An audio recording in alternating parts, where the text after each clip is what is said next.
सुप्रभात बच्चों। आज हम पाठ 10 का अभ्यास कार्य का प्रश्न नंबर 7 करेंगे। अधोलिखितानि वाक्यानि कथाक्रमानुसारेण लिखन्तु। नीचे दिए गए वाक्यों को कहानी के क्रम के अनुसार लिखो। ये नीचे वाक्य दिए गए हैं, इनको आपने पहले पढ़ना है और कहानी में कौन सी घटना पहले हुई है उस वाक्य को आपने पहले लिखना है। एकदा आचार्य शिष्येभ्यः कपोतां दत्त्वा एकान्ते स्थाने मोचितुम् एकथयत्। एकः शिष्यः स्वकपोतं न अमुञ्चत्। एक आचार्य आश्रमे वसति स्म। इस तरह से आपने सारे वाक्यों को आपने पढ़ लेना है और फिर आपने ये देखना है कि सबसे पहले घटना कौन सी घटी। अब आपको पता है ये क्रम के अनुसार नीचे वाक्य दे रखे हैं, इनको मैं पढ़ रही हूँ। एक आचार्य आश्रमे वसति स्म।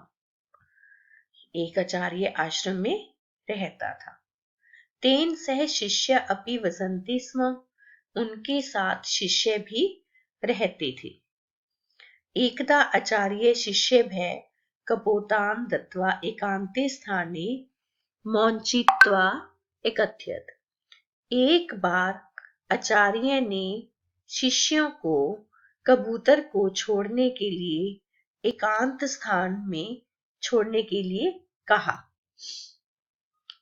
सर्वे शिष्याः कपोतान् अमुञ्चत्। सभी शिष्यों ने कबूतरों को छोड़ दिया।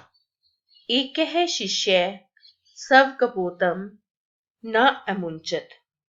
एक शिष्य ने अपने कबूतर को नहीं छोड़ा। सः एकथयत्। उसने कहा, अहं कुत्रापि एकांतं स्थानं न अपश्यम्। मैंने कहीं भी एकांत स्थान नहीं देखा। अब देखो जो ये वाक्य है ये क्रम के अनुसार है और यदि आपको क्रमानुसार वाक्य लिखने तो आपने सिर्फ नंबरिंग नहीं डालनी, उनको आपने पूरे वाक्य लिखने हैं। यदि आप सिर्फ 6, 2, 4 या 1, 2, 5 ऐसे कुछ लिख दोगे तो आपको मार्क्स नहीं दिए जाएंगे। आपने पूरे वाक्य क्रम के अनुसार ही लिखने हैं। मूल्यात्मक प्रश्न है। मूल्यात्मक प्रश्न। शिष्येभ्यः भवन्तु शिष्यस्य के गुणाः सन्ति। आपके शिष्यों के कौन कौन से गुण हैं। इति प्रश्नान् पठित्वा एकपदेन लिखन्तु। आपने इन प्रश्नों को पढ़ना है और ये मूल्यात्मक प्रश्न आपने स्वयं करने हैं।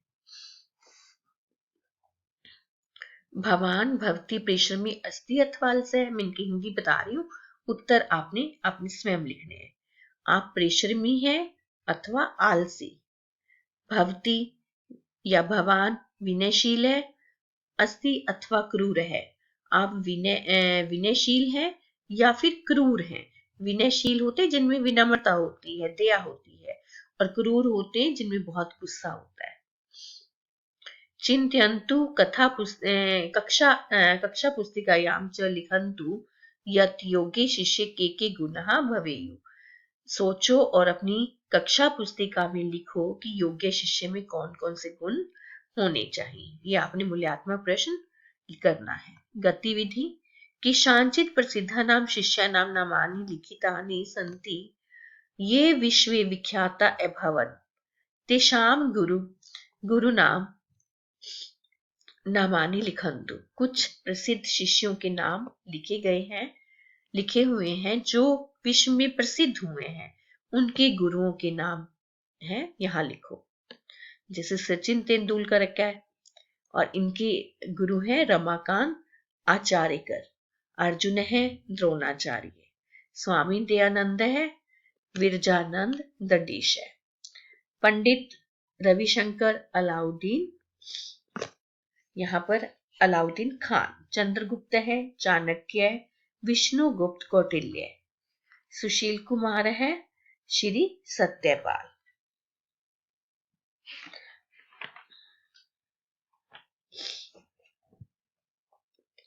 आगे अब हम करेंगे व्याकरणम कार्यम। इस पाठ के व्याकरण में उपपद विभक्ति। उपपद विभक्ति क्या होती है पहले आप इसको अच्छी तरह समझ लो। उपपद विभक्ति वे कुछ विशेष शब्द या धातु होती है जिनके साथ विशेष विभक्ति का ही प्रयोग किया जाता है। बल्कि ऐसे विशेष शब्द या धातु जिनके साथ आप विशेष विभक्ति का प्रयोग करते हैं उसे हम उपपद विभक्ति कहते हैं। वैसे तो हम जो विभक्ति है वो कारक के अनुसार लगाते हैं, लेकिन जब हम विशेष विभक्ति का प्रयोग करते हैं, विशेष शब्दों के साथ विशेष विभक्ति का प्रयोग करते हैं, वहां पर उपपद विभक्ति होती है। अधोलिखितानि वाक्यानि पठन्तु अवगच्छन्तु च। बालकः अम्बां प्रति धावति। पुत्रः जनकेन सह भ्रमति। सः निर्धनाय वस्त्रं यच्छति। जनः नगरात् बहिः अगच्छन्। वृक्षस्य उपरि वानरः अस्ति। गुरुः शिष्येषु स्निह्यति। उपरि लिखितेषु वाक्येषु स्थूलपदेषु उपपद विभक्तेः कारणात् विभक्ते प्रयोगः अस्ति। ऊपर दिए गए वाक्यों में जो शब्द डार्क हैं, जैसे अम्बाम, जनकेन, जो शब्द डार्क हैं, उपपद विभक्ति के कारण से इनमें विभक्ति का प्रयोग हुआ है। अब वाक्यों में क्या कारण है, किसके कारण इनमें विभक्ति का प्रयोग हुआ है? प्रति, यहां पर प्रति है, प्रति के कारण यहां पर द्वितीय विभक्ति आई है। सह के कारण तृतीय विभक्ति का प्रयोग हुआ है। यहां पर कारण क्या है? प्रति, सह, यच्छति, बहि, उपरि, स्निह्यति च उपपद विभक्ते सन्ति। ये उपपद विभक्ति है। अब आप देखो, जैसे बालक माता की ओर दौड़ रहा है, यदि आप इसमें विभक्ति देखोगे माता की ओर, तो जहां ये कारक के अनुसार तो यहाँ पर षष्ठी विभक्ति आनी चाहिए, का, के, की में षष्ठी विभक्ति आती है, लेकिन यहाँ पर द्वितीय विभक्ति आई है। क्यों? क्योंकि यहाँ पर प्रति है। प्रति के योग में जहां पर भी प्रति होगा वहां के प्रति के योग में द्वितीय विभक्ति ही आएगी। इसी तरह से देखो, पुत्र है जनकेन सह भ्रमति। पुत्र पिता के साथ घूम रहा है। अब आप ये देखोगे पिता के साथ, इसमें भी षष्ठी विभक्ति का प्रयोग होना चाहिए के, क्योंकि आपको पता है का, के, की में षष्ठी विभक्ति आती है, लेकिन जनकेन में तृतीय विभक्ति का प्रयोग है। तो क्यों है ये? क्योंकि सह है। सह के योग में तृतीय विभक्ति का प्रयोग होता है। तो आपको क्या करना है? उपपद विभक्ति करने के लिए आपको ये ध्यान देने योग्य, आपको इनको याद करना है। जो ये शब्द दे रखे हैं आपको याद करना है। प्रति विना योगे द्वितीय विभक्ति भवति। प्रति और विना के योग में द्वितीय विभक्ति होती है। सह अलम, सह के योग में और अलम के योग में तृतीय विभक्ति भवति। यदि सह आ जाए या अलम शब्द आ जाए तो इनके योग में तृतीय विभक्ति होती है। नमः दा, दा का अर्थ होता है यछ, देना। जहां पर नमः और दा आ जाए उसके योग में चतुर्थी विभक्ति होती है। बहि योगे पंचमी विभक्ति भवति। बहि के योग में पंचमी विभक्ति होती है। ऊपरी और अधः योगे षष्ठी विभक्ति भवति। ऊपरी और अधः के योग में षष्ठी विभक्ति होती है। स्नेही विश्वस योगे सप्तमी विभक्ति भवति।